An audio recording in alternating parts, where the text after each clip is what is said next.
Hello everyone, स्वागत है आपका हमारे रोजगार फॉर फ्यूचर चैनल में। आज हम आपके लिए भारत के परमाणु ऊर्जा संयंत्र को लेकर आए हैं, जिसका चित्र आप यहाँ पर देख पा रहे हैं। यदि आपको यह सेशन अच्छा लगे तो इसे लाइक करें और चैनल को सब्सक्राइब जरूर से ज़रूर करें, ताकि आपके लिए हम नेक्स्ट सेशन इससे बेहतर लेकर आएँ और अपने दोस्तों को ज़्यादा से ज़्यादा शेयर भी करें। तो चलिए हम आज के क्लास अब शुरू करते हैं। आज का क्लास है परमाणु ऊर्जा संयंत्र। भारत में जितने भी परमाणु ऊर्जा संयंत्र है उन सभी के बारे में आपको एक एक करके बताएंगे। उसका स्थापना कब हुआ था और कहाँ पर है, ठीक है। तो चलिए अब हम सेशन को स्टार्ट करते हैं। जैसे कि आप देख पा रहे होंगे, यहाँ पर लिखा गया है, यहाँ पर राज्य है, यहाँ पर वर्ष है, यहाँ पर परमाणु ऊर्जा केंद्र है। यानी कि राज्य मतलब कौन से राज्य में परमाणु ऊर्जा है और किस वर्ष में स्थापना हुआ था, ये वर्ष है। और कौन सा परमाणु ऊर्जा है तो यहाँ पर है, ठीक है। अब आपको हम बताते हैं। जैसे महाराष्ट्र में है तारापुर ऊर्जा संयंत्र, ठीक है। और ये बना कब था तो 1969 में। ये भारत का सबसे पहला परमाणु ऊर्जा संयंत्र है, ठीक है। ये किसके सहायता से बना था, यहाँ पर नहीं टाइपिंग हो पाया स्टूडेंट, इसलिए आप लिख लेंगे। ये किसके सहायता बनाया गया था तो USA यानी कि अमेरिका से, ठीक है। अमेरिका की मदद से ये संयंत्र बनाया गया था। और दूसरा है महाराष्ट्र में, यानी महाराष्ट्र में दो ठो है। एक पहला कौन है तो तारापुर और दूसरा है जैतपुर। इसका स्थापना कब हुआ था 1972 में। आप डेट को अवश्य याद रखेंगे, ठीक है। आप डेट को अवश्य याद रखेंगे।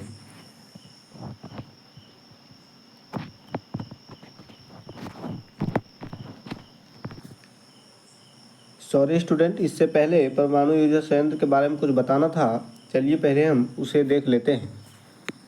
जैसे कि आप देख पा रहे होंगे, भारत में परमाणु ऊर्जा संयंत्र, ठीक है।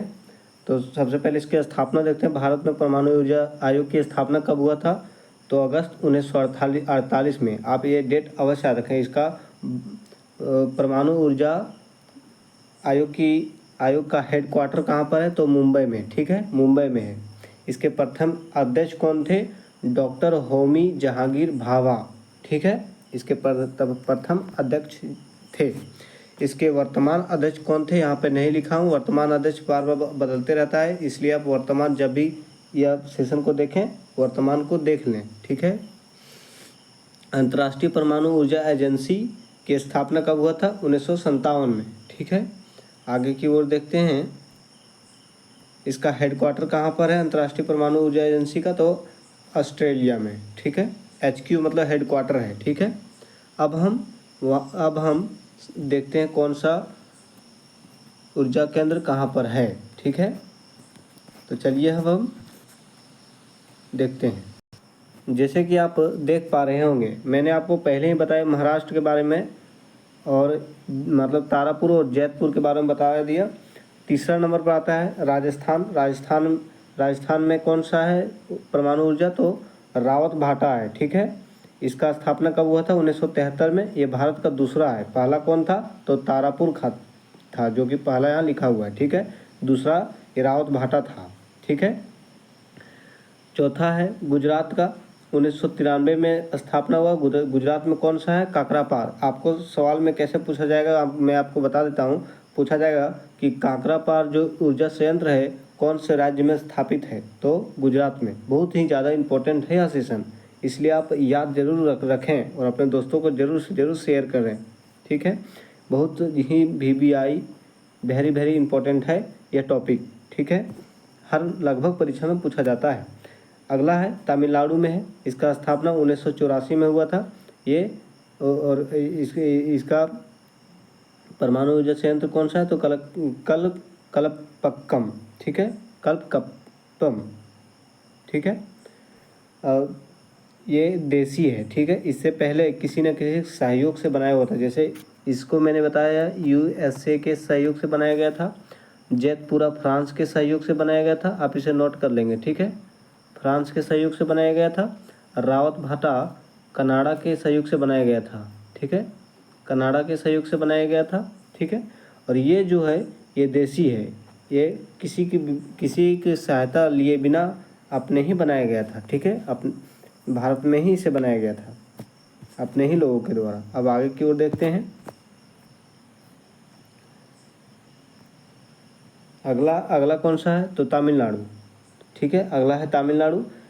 तमिलनाडु में एक ठो और है, पहला कौन सा था यहाँ पर लिखा हुआ है, ठीक है, कप्पम, ठीक है, कप।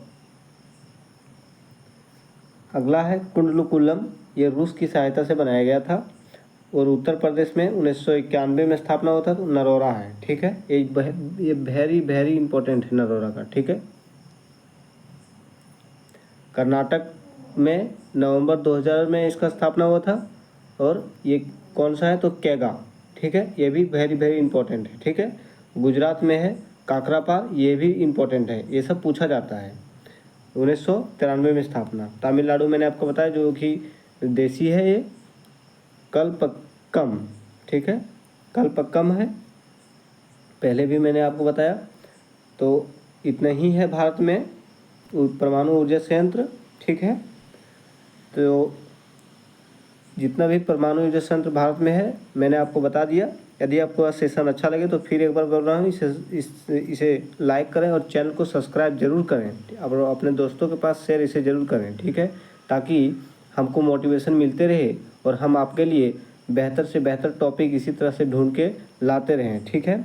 और आपके लिए बेहतर प्लान किया गया है, इसी तरह से हर एक टॉपिक आपको दिया जाएगा जो परीक्षा में पूछा जाता है और यूट्यूब में आपको नहीं मिलेगा ये सब, इसलिए आपके लिए हम मेहनत करके लाते हैं। तो आप चैनल को सब्सक्राइब ज़रूर से ज़रूर कर दें।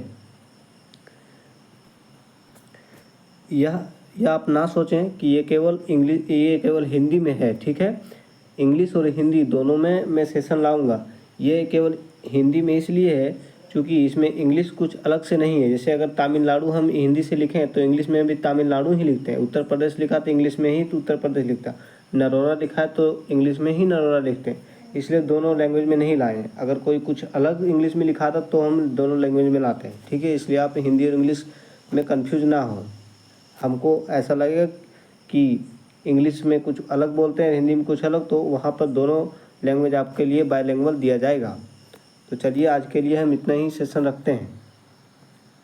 धन्यवाद एवरीवन।